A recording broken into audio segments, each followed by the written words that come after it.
to this evening's panel discussion. This marks the beginning of ISFiT's debate and discussion program, where we will journey through 8 whole events. We will have panels, debates, discussions, podcasts, anything you can have a conversation on, we'll have a conversation through. So we'll be covering various aspects of the theme power. So my name is Emma, and I will be the chairperson of tonight's panel. And this evening, or afternoon, we will be starting off with the panel, Weaponisation of Healthcare, Solidarity Work for the Greater Good. All over the world, healthcare is being targeted, not only in armed action, but also as a way to target vulnerable communities. Whether it is by bombing humanitarian aid and hospitals in the line of war, killing thousands, or through defunding maternal wards or high prices on vaccines, making curable diseases into epidemic episodes. More often than not, I find myself sort of questioning whether international humanitarian law has any authority anymore and if there will be an end to the suffering. But there's not only suffering to be observed. Solidarity work has helped millions of people, building infrastructure, leading to democratization processes, and a lot of development. So how does this really work, and who holds the power in this? So join me in welcoming onto the stage our first 2 panelists, which is the Secretary General of Doctors Without Borders Norway, Lindis Hurum, and philosopher and health ethicist, Cæsar Atuire. So big welcome.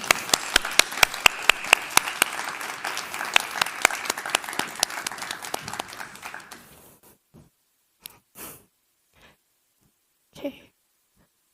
Welcome on stage. I hope this was an easier journey than getting to, well, from the hotel to Samfunnet tonight.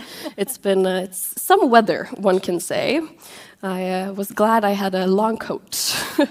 So, Lindis, if you could start off by just telling me a little bit about yourself and your background and experience, and we'd love to hear. Sure. So currently I'm the General Director or Secretary General of MSF, Doctors Without Borders, Médecins Sans Frontières. Whenever I say MSF, it's not a disease, it's the abbreviation of the organization. Here in Norway, a position I've held for the last 3 years.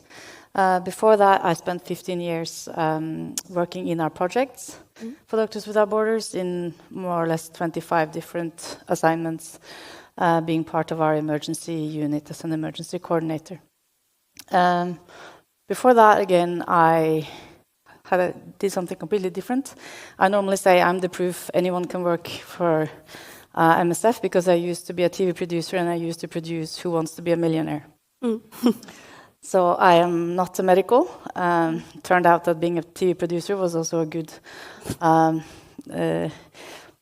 gave me some skills that also was needed in the line of humanitarian work. So half of the people working for MSF are not medical, so I have been a non-medical humanitarian coordinator for now almost 19 years.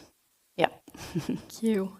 And we'll just also, Cæsar, would you like to just tell us a little bit about yourself, and then we'll jump into the questions on this first section.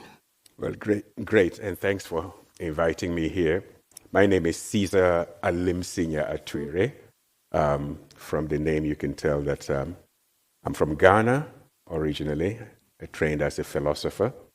And for the past 10 or more years, I've been working in the field of ethics, but ethics related to health and healthcare delivery. I'm currently an adjunct professor at the University of Ghana and also the ethics lead in the Nuffield Department of Medicine at the University of Oxford.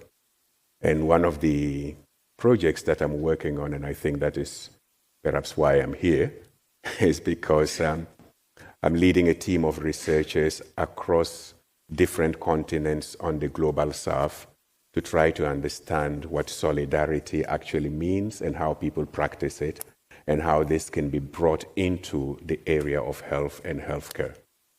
So that's me.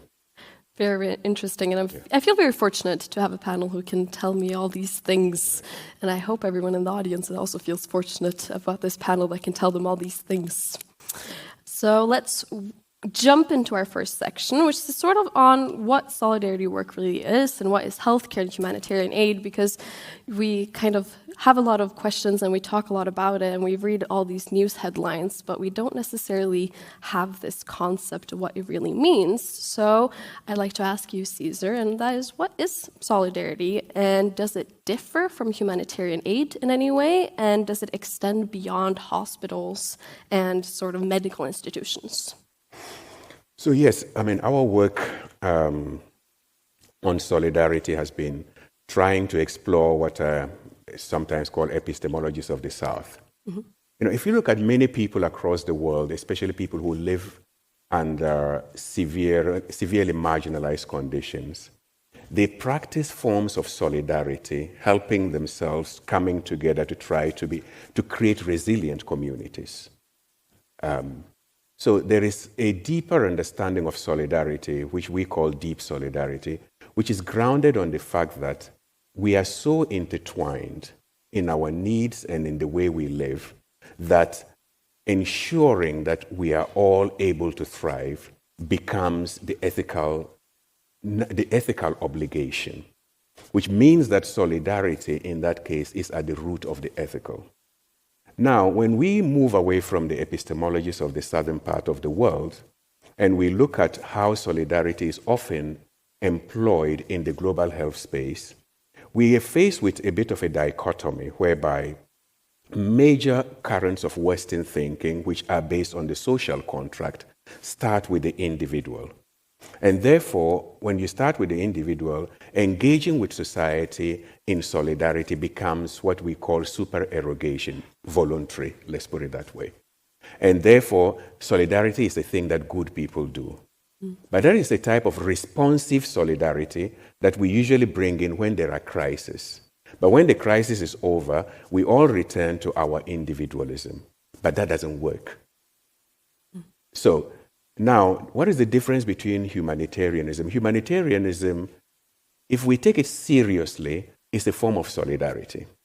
But if we take it the way it is normally practiced, it is a form of charity aid. Now, charity aid, you know, whereas solidarity relies on our shared similarities, aid does not need our similarity. Actually, aid is driven by our difference. So when charitable organizations want to raise money, they like to put in photographs of people who are really in bad situations.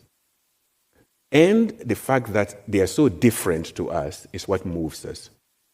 But when we're talking about solidarity, it relies more on our shared similarities, and that is what should move us. So there are differences. Yeah. What I gather from that, and correct me if I'm wrong, is that humanitarian aid is sort of more about helping someone you see is in need of help, while solidarity is more about recognizing our joint, not differences, but how we are alike, and more recognizing and interacting with those similarities instead of differences. Is that right? Yeah. Okay. And I pick up on the word resilience, and that leads to a question I was going to ask later, but I think it's something that we can do right away, and that is, how can international solidarity work sort of avoid perpetuating a savior complex while genuinely empowering affected communities? Because is this something we sort of see today, and how do we ensure long-term resilience instead of dependency? Yeah, would you like to read this? Yeah. I don't want to monopolize the conversation. No. Yeah. Because I would want to also comment on what Caesar first said, which I thought was very interesting, and I very much agree on what you said. And then, as I represent a humanitarian organization, and we don't call ourselves a charity, but for that specific reason, that it's not about, or we would like as much as possible to move away from that savior complex that me as a white expert going to save poor Africans who have no own agency and no participation in their own life, which is, first of all, not true. That's not what we do. People in any crisis anywhere in the world, they help themselves, first of all. They don't sit around waiting for Doctors Without Borders to come and help them. And then we come and we, with the some additional expertise and resources which are needed in that specific context, and we work together to try to help that community. But this is I realize I'm not answering your question, but I want to follow up. It's very, very helpful. Please do share. I'm saying this now in 2025, and Doctors Without Borders, we've been around for 53 years, and that what I just said has not been, we've not had that high awareness on that for all those years, by no means. And we also used in our own storytelling to perpetuate that white savior image, and which is very stereotypical and has also very closely linked to neo-colonial thinking and also structural racism if you pull it too far. So we've had also a revelation in the last, after the killings of George Floyd in particular, but it started before. And we look at ourselves and we say, okay, we are also part of this, and we need to take responsibility for that. And we're now very much more conscious about who we center when we are telling our stories. And it shouldn't always, it's still true that people like me do cross the border to help another human being on the other side. But most people are not like me. Most people are living there themselves. 9 out of 10 of our workers are from the community themselves. And half of our international staff are not from European countries. They are from Brazil or Congo or Hong Kong. We need to give them also the opportunity to tell their stories, and the patients themselves. So this is work in progress for us. Becoming more and more aware on how we are part of this power structure and the responsibility which comes with that.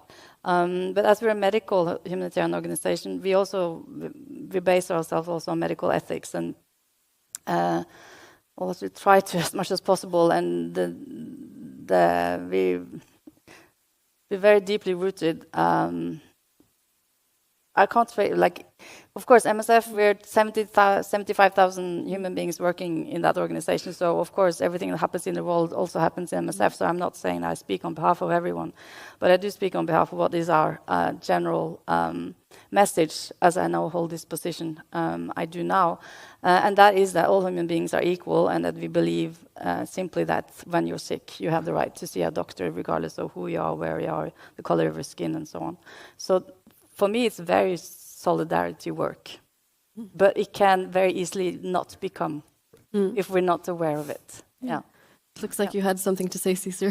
I mean, I agree entirely. And the interesting thing is this, and I must say something for Médecins Sans Frontières, Doctors Without Borders, that one of my co-PIs who's researching on solidarity with us is Uni Karunakara, who used to be president of Médecins Sans Frontières. So we are working also with Médecins Sans Frontières indirectly to some extent.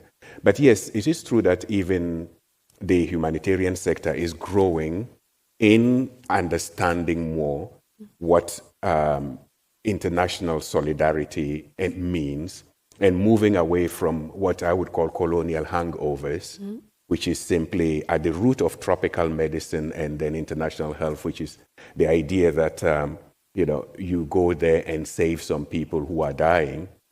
However, these stereotypes are so deeply embedded that even today they cross over to AI.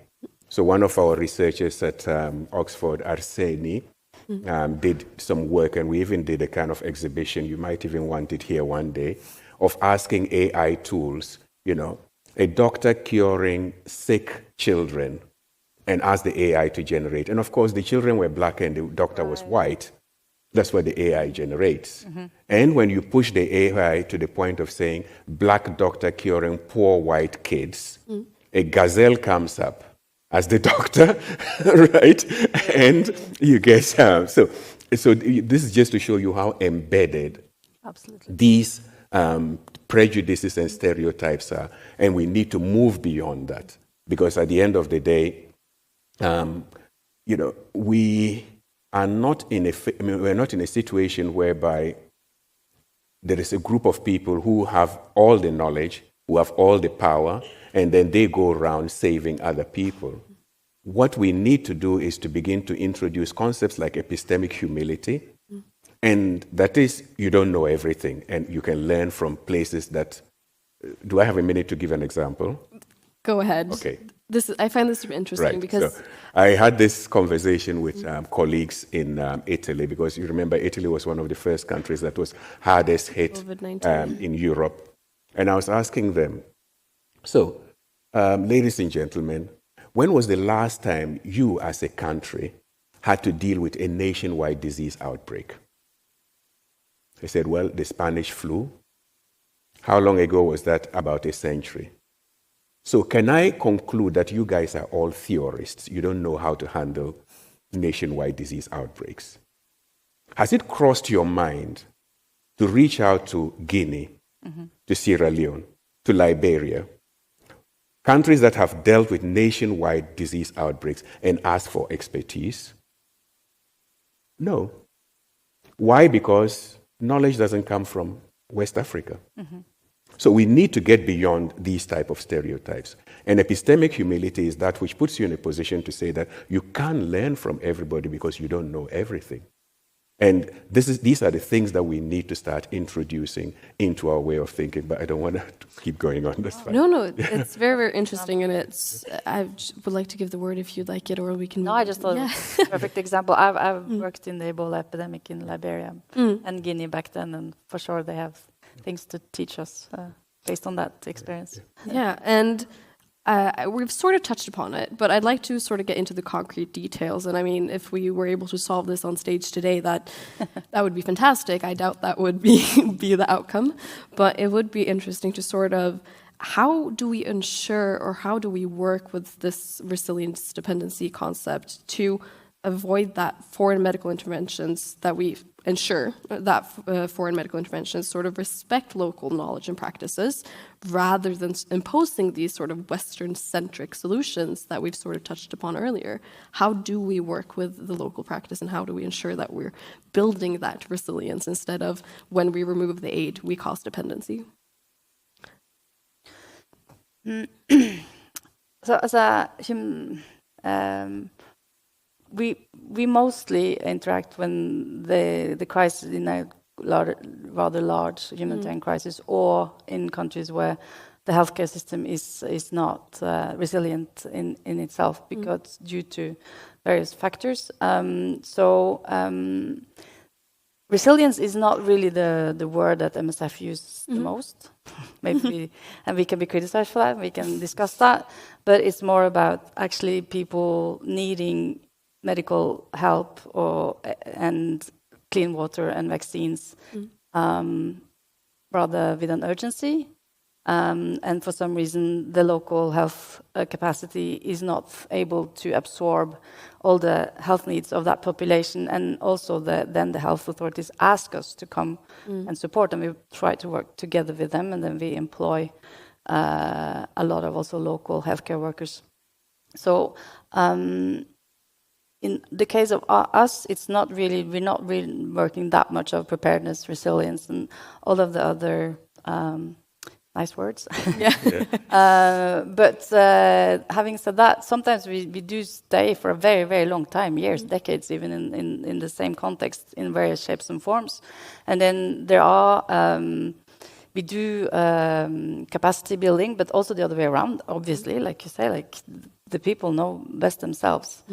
But so I don't think that I, representing my own organization now, is the best to talk about how to build resilient and non-dependent communities, because for me it's also important to say sometimes communities are dependent on people coming to help. It doesn't have to be MSF, it doesn't have to be someone coming from outside, but sometimes that's the case.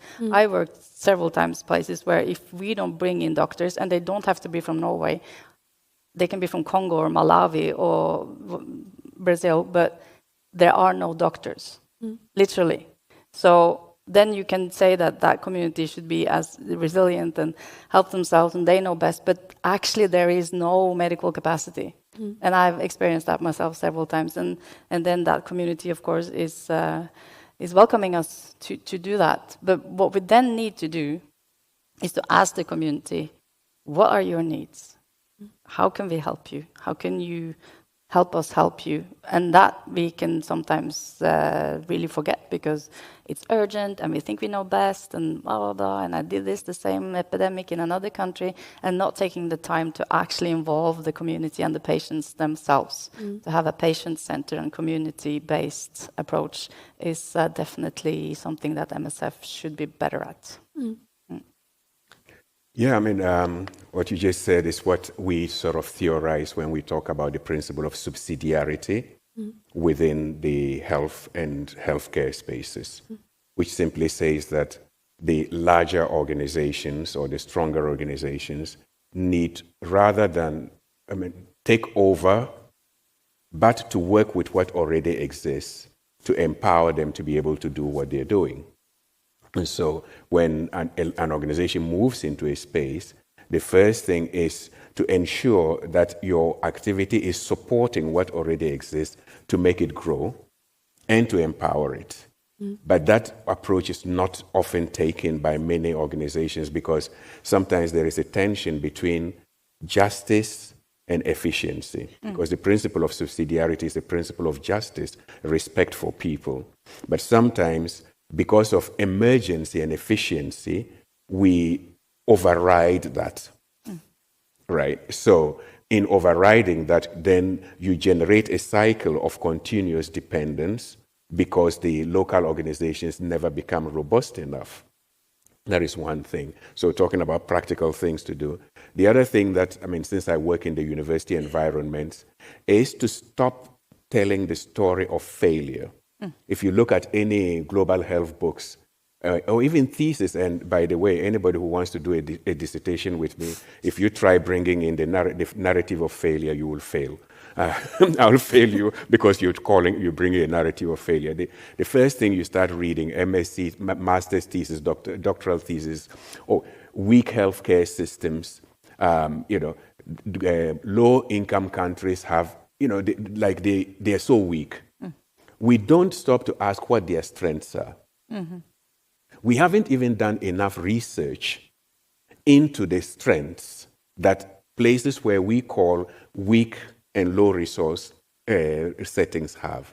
So if we do not even know what they have, then we come in and start, pumping solutions. One of the things, for example, that we've never studied up to now, COVID in Africa was not defeated by vaccines. The vaccines arrived late. They weren't enough. People didn't even take them. Now, some of my colleagues have done seroprevalence tests, and I've seen that many people show signs that they had COVID, but they didn't fall seriously sick.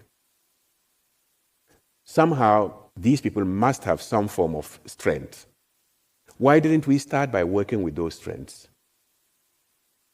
So we don't know. We're not doing enough research to be able to unearth those strengths that places we think are so weak might have. And then when we also know that, yes, there are some situations whereby if you don't have a medical doctor, people will die. And you can bring in a medical doctor. But what is already there, we haven't done enough. We haven't taken it seriously enough to research it. So we should try to sort of dare to not necessarily challenge the narrative, but at least look at it with a critical eye. Yeah. Okay, so it's sort of time to move on to our next session. And I've been listening to the Doctors Without Border podcast. I was doing some research with you, Lindis, and I also watched the movie Safe House at its premiere.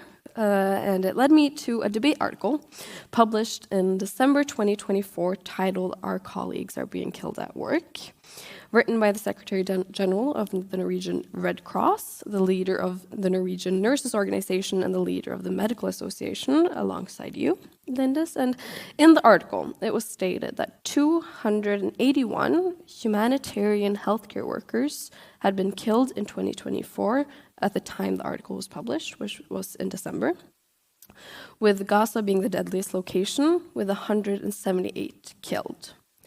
All over the world, we see healthcare systems collapsing due to attacks and blockades of supplies and personnel.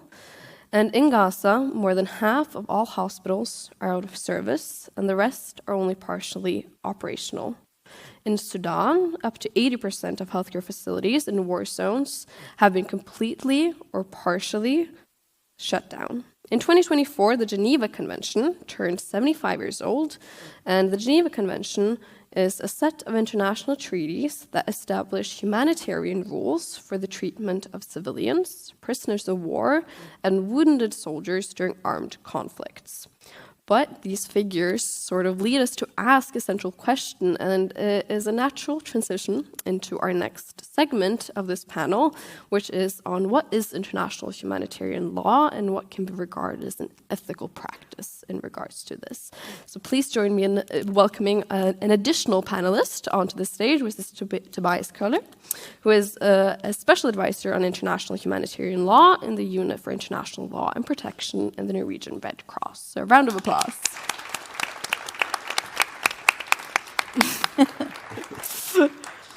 So giving you the same opportunity as Lindis and Caesar, if you could just start off by telling me just a little bit about yourself and your experience, that would be lovely before we start. Yeah, thank you very much. Thank you for having me and for this esteemed panel where I pale in comparison with experience and knowledge. But so I'm working at the Norwegian Red Cross today. I've been in the Red Cross world for some 12 years or so. Before I worked with what's called the International Committee of the Red Cross. So we have Red Cross and Red Crescent societies in every country of the world. And then you have what's called this International Committee of the Red Cross that's mandated by states through those Geneva Conventions to do certain things in armed conflict. And so I worked there 7 years in the field. So I come from a law background. And then one of the first things I was told going to the field was like, do not mention the law and just be a human being first, because otherwise you're not going to get anywhere with the way you argue otherwise. And I was visiting prisoners and trying to talk to armed groups and armed forces about respecting the law. Before moving here, where now the work is mostly focused on Norway, implementing these rules that apply in armed conflict, working with the Ministry of Defense or the armed forces, foreign affairs, etc. And also helping our organization, which is a large voluntary organization here in Norway. I mean, in terms of preparedness and response, helping them that we get ready as an organization to be able to act also in the case of armed conflict. Thank you very much with the sharing. And I thought it was an important sort of nuance to have in the panel to sort of discuss the laws that surround this, because in the past couple of years, I've been in communities where I've had friends and I've at times questioned it myself, sort of, what really is international humanitarian law? There's no way this is actually functioning. Why are we seeing all these headlines? I feel hopeless and powerless. And I'd like to kind of not necessarily debunk it, but of course we sort of see the times it doesn't necessarily work as well, and then I'd like to hear about the times it does work. So, Tobias, how effective are international humanitarian laws, such as the Geneva Convention, in protecting civilians and ensuring compliance during armed conflicts? That's an excellent question, and it actually makes me want to run out of the door, because obviously that I want it to be more effective. There's no doubt about it. The numbers you quoted, and that comes from the article as well, the number of our colleagues being killed, but especially the number of civilians killed either directly or indirectly in attacks is far too high, and it's staggering how many violations we can see of this body of law. At the same time, I am not completely hopeless, because I think we need to recognize that the way that we perceive reality through the way we consume news or get reports, etc., humans have a tendency to look for the bad news. We're innately programmed to find what is threatening us. I need to know where the bridge collapsed. I need to know where the bomb hit. I need to know where the car hit the kid in the street, because that's dangerous to me. You're not looking for the places where the bridge didn't collapse and where everybody's stopping at the red light. So you're looking for the problems, and that's why in the way we perceive, we have reporting on the violations, and that's perfectly normal, and that's good, because that's not something we want. But there is, of course, this imbalance in the way we perceive the world, because I believe that these rules are actually mostly respected, largely respected. Most countries, most areas of the world follow most of the rules most of the time, every day. Like every day you have a medical transport going through a checkpoint, the law's respected. Every time an MSF worker or a Red Cross worker gets a visa to travel to Gaza to do so, yes, we've waited far too long, but you got the visa, and you could argue on the basis of those rules to get the visa. Every time a prisoner of war is treated well, a civilian is spared, a bullet not fired because civilians are crossing. There's millions of examples where these rules are respected, and they don't make the headlines naturally because of that. So I think I wish it was much more effective. At the same time, I believe we have a wish also in the way we have in today's world. We want justice today. I saw it in the news today. Where's the consequences? You know, where's people going to prison? Like, this needs to have consequences to it. And the wheels of justice are just insanely slow. And we have forgotten how many people are in prison because of the Yugoslavia tribunal. We've forgotten, or we're not really interested in how many people are maybe getting prosecuted in European courts today on account of violations they committed in different conflicts. And these are staggering numbers. Like there's 90 people, if you want to know, that were sentenced by the International Criminal Tribunal, the former Yugoslavia, and that's the highest echelon of political decision makers. Bosnia alone has 1,100 something cases ongoing in local courts on violations committed during that war, and that's Bosnia. So these wheels are turning, but they're turning very slowly. But I think they form a basis for how we're behaving in our conflict. There's no state that says these rules are irrelevant. There's no state that says we're not applying them. And they're at least strengthening and looking for this guidance. And finally, and I stop with that, we could live in a world where we see the apartment building blown up, the women raped, and the prisoners executed. We could live in a world where we accept that. We're not. We're deeply shocked by this. And that is because we believe in these rules, that they're there, and that they're intrinsically right. And I believe that's the power they have, despite their violations. And I mean, that leaves me to ask the question that they do work now, but I would say that perhaps there should be something better, something that is more effective, something that we don't just accept that the wheels are turning slowly. And I would just have that thought and see what Cesar Lindis thinks as well. Well, so yes, I mean, I agree entirely with the fact that, I mean, over the past 80 years or so, or even more, the existence of these tools has saved the lives and protected so many people. But we also see the increase in the number of violations as years go by. And here there is always the tension between incremental change and radical change. And I think it is good to work on both. So we keep enforcing these rules, but at the same time, we need to have the capacity to imagine something even greater.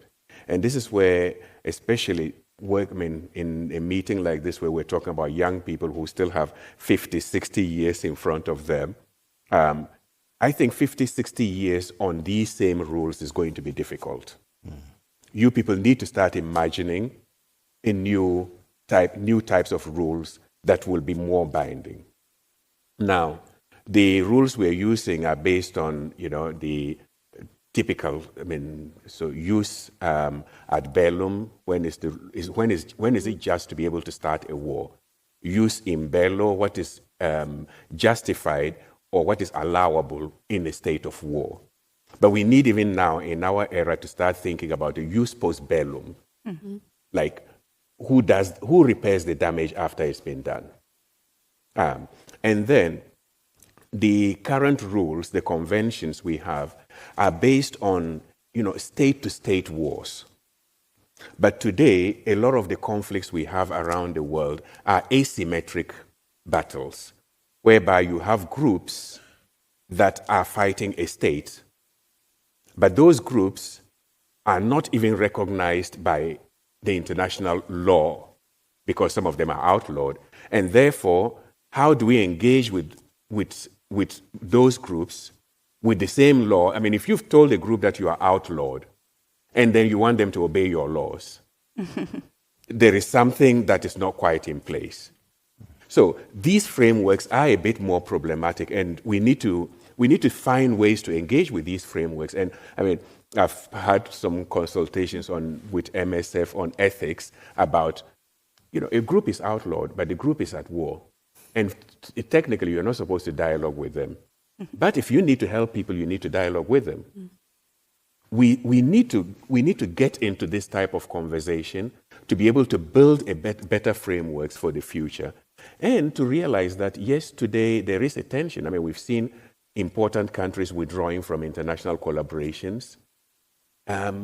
We can't live with that. So for the young people, while maybe those of us who are already in the trenches, we will keep working for the incremental change, your challenge is to build a radical change, to imagine a different world. To say it, we've done what we can. Over to you guys. Right. Seems like you wanted to respond to that. Yeah, maybe. No, I think these are excellent points. And there's two things I want to pick up on. One is non-state-owned groups. And it's true, the large majority of armed conflicts today are non-international in nature, where you have, on the one hand, you have a non-state group involved. It could be two non-state groups fighting, or several, or you could have a state fighting them, and then you have other states supporting other states, and some states supporting groups and coming in. And it's messy, and it's escalating, and we have many more conflicts than we used to have. Like, there's an increase in the number of conflicts. In brackets, we can then also talk if there's an increase in the number of conflicts, if there's a natural reaction that there's an increase in number of violations, but that's another discussion to be had. The issue in this world in terms of international law that we live in, which is state-centric. States are the base number, the base size of the actors that states are willing to recognize. They don't want to recognize non-state actors because they're terrorists and they want us bad, and how dare they? And we don't want to give them recognition, absolutely. And there was there's one article out of the 400-something articles in the 4 Geneva Conventions that applies to non-international conflicts. Famous Article 3, that is common to all 4 Geneva Conventions. I invite you all to read it tonight. It's very short, but it's basically the Geneva Conventions in short, and that applies to non-international conflict, which means all our states, that was how much they were willing to give because they're afraid of giving recognition to the groups that want to tear us apart, to the groups, Bedigan wants to be independent, and you give them legitimacy because you give them rights and you give them the ability to join. States are not interested in that and have not. But there's lots of prisoners, there's lots of people convicted of crimes committed in non-international conflict. The legal, the criminal law has developed and say, well, just because it's a different legal framework in a non-international conflict, as we call these wars, these violations are still criminal violations that send you to prisons. And that is of course one thing. So it is applicable to them, and we have amazing organizations. I mean, the ICRC, the International Committee of the Red Cross, is engaging with armed groups with the same expectations to follow the law. But there's others like Geneva Call, which is a very interesting actor that exclusively engages with non-state armed groups and try to be like, well, first, here's some training if you're interested in how the rules work, and you can't sign the conventions, but you can sign this, they call it deeds of commitment. So it's like, we as a group, we don't want to use child soldiers, use landmines, stop sexual and gender-based violence from our troops. And they get flown to Geneva and sign this contract. And they couldn't be flown to neighboring EU countries because they're on the terror lists and they'd be arrested. And then they sign this commitment, and it says, we don't want to do this, and we're politically committed to this, and Geneva Call, you can come every year and check if we do. And you can publicly shame us if we do. So it's an effort You know, is it flawless? No, definitely not. And does it still occur? Of course. But so there's efforts in that way. So that's on the non-state. But I wanted to, on imagining a different way, I love that. And for me as a lawyer, it's a bit hard to think big. And there's one conversation when you're deep into the laws of war and you're talking with military people, they'll be like, that's military necessity. We had to do that. And you're allowed to do what's militarily necessary around conflict in the balance with humanity.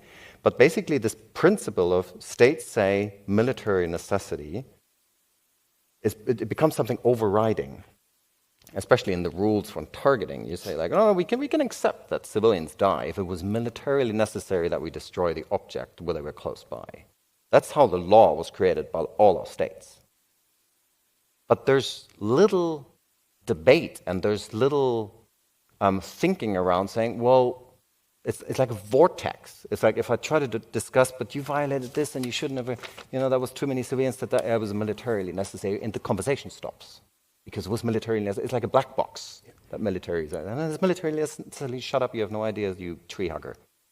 And they're like, where's the other side? Where's our vision of we want to live in a world where civilians are protected much more than they are today. We don't live in that world right now because states are willing to give nothing right now. Nothing. We're fighting to keep the scraps and keeping the basis that we have. That's where the discussion is. But this vision that you talked about, Caesar, we want to live in a world where the way we regulate war is much more protective. No, there's no proportionality. You're not allowed to kill civilians, full stop. You could imagine a world where you have such a high standard. It's hard to imagine, but if that is the vision, if the vortex of military necessity, there needs to be something on the other side, and that other thing you need to find. We'll continue looking, and I believe my generation is trying the best. And this is very big and very complex, and there is so many nuances, so I'm just going to try to bring it a little bit back to the healthcare and the root of this specific discussion. And I'd like to ask is there any way that governments or international institutions can safeguard healthcare from becoming a weapon of war while still sort of balancing personal or national interests in global solidarity? If you'd like to answer that, Lindis. I might not be answering exactly that, because I also wanted to... Please respond, of course. Because as a medical humanitarian organization, we don't have that power. It's not we cannot impose, or we don't have the leverage to do that. Our role is to report whenever we experience a breach or when we are victims, having our healthcare workers or facilities being attacked by an armed group, which we do all the time.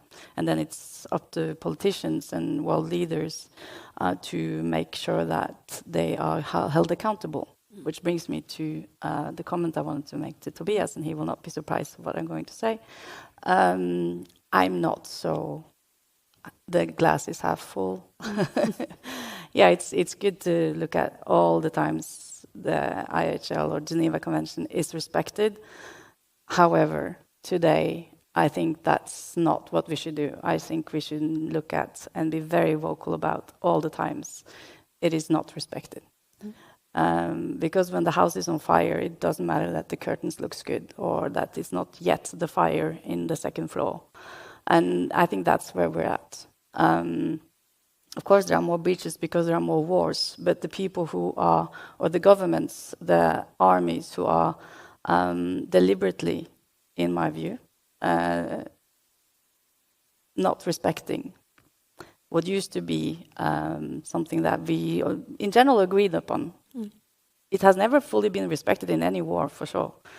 But what we see today, then, particularly in Gaza, is one of the world's most sophisticated armies who, in full sight, very well recorded, you can see it live on your phone, all the time are not respecting humanitarian law. So then I'm not willing to say, but look, we get the visa to go inside, which, yes, good that we get that.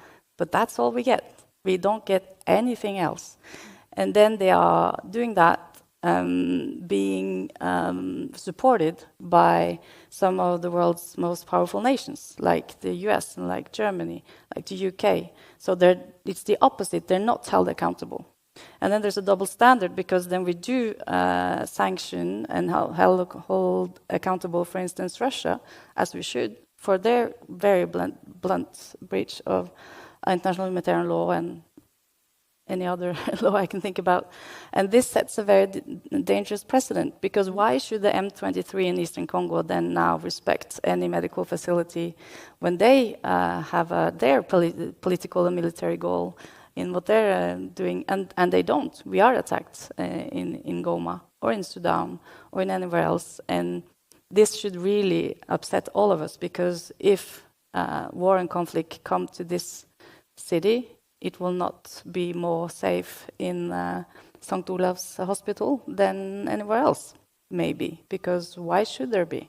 So I am, yes, I also look to the next generation, and I think big and make it even a better new world order, because what we're seeing, in my view, is that the Geneva Convention is in its 76th year, this year, is in need of life support, and all of us needs to stand up for that. And I am not so hopeful, but hope is what we do. So we need to act. Yeah. I'd like to hear a very, very quick response from you, Tobias, and then we're moving on to last question of this segment. No,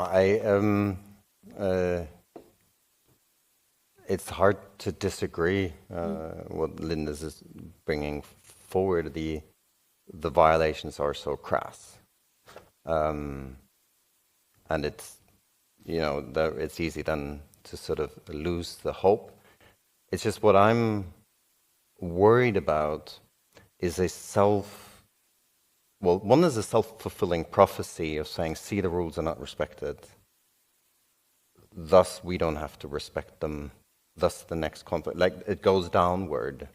Like, I think we're equally shocked and should be, I think that's it, where we agree. I'm worried about a discourse, also sometimes in the public, that undermines these rules as being irrelevant because they're violated. It's like saying, you know, it's always the same example, that somebody drove over the red light, let's abolish the traffic code.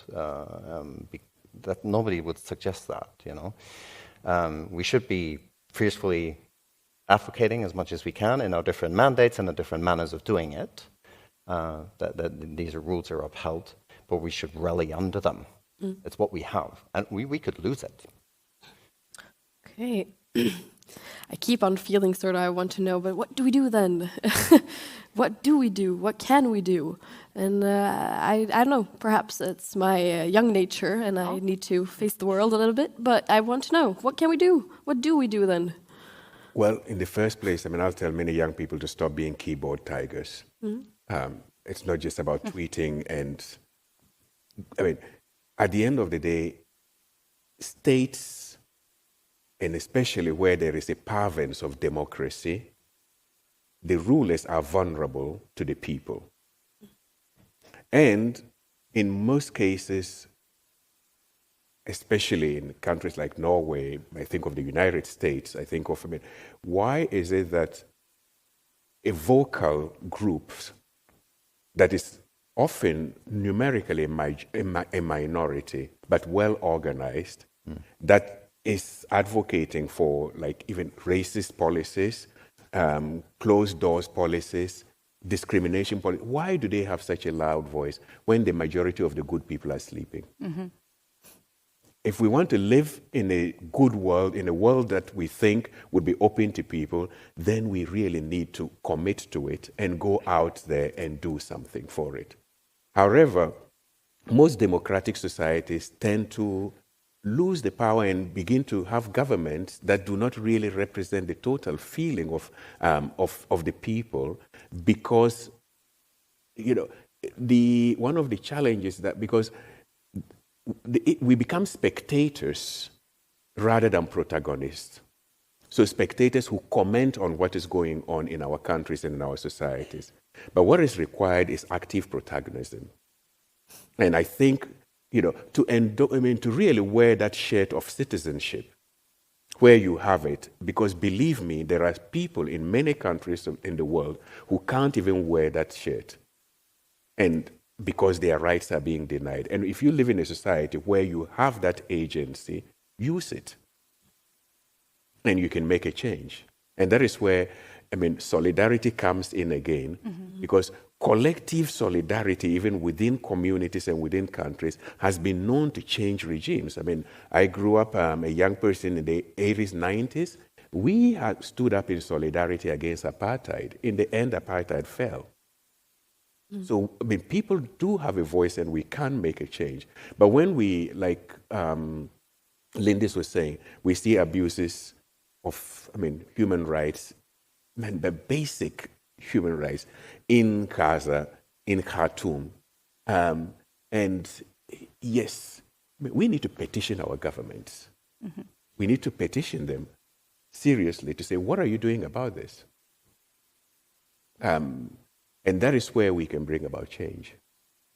It's good to write declarations and write something on Twitter and just and then go back to life as normal. But that doesn't change societies.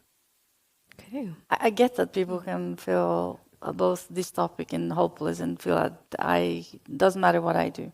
But the only thing that's ever matter is what everyone does individually. And if we become enough people who stand up for this very, very basic, it's not, for me, it's not even being political, it's just very basic rules that we come up with as a humanity centuries ago, but particularly after the Second World War, so that we prevent us to go and kill each other again and create horrible human suffering. And many of these basic rules are now under threat, and to say the least. And it's up to us, I totally agree to say that what I do matter, and there's an election here in this country in the fall. Use your vote.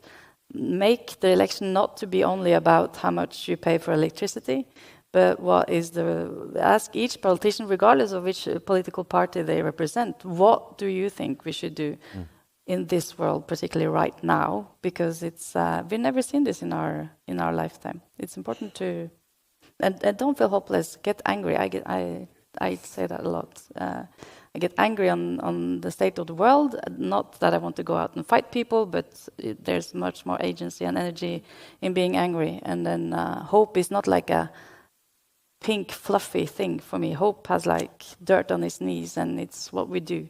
So hope and anger and enough people.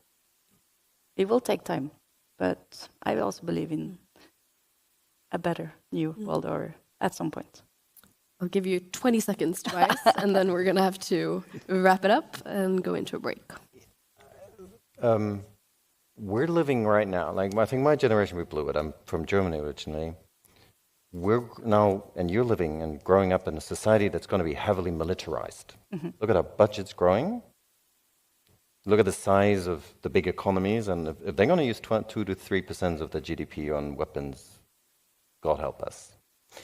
Because if you have weapons and you have large armies, at some point you're going to have an opportunity to use them.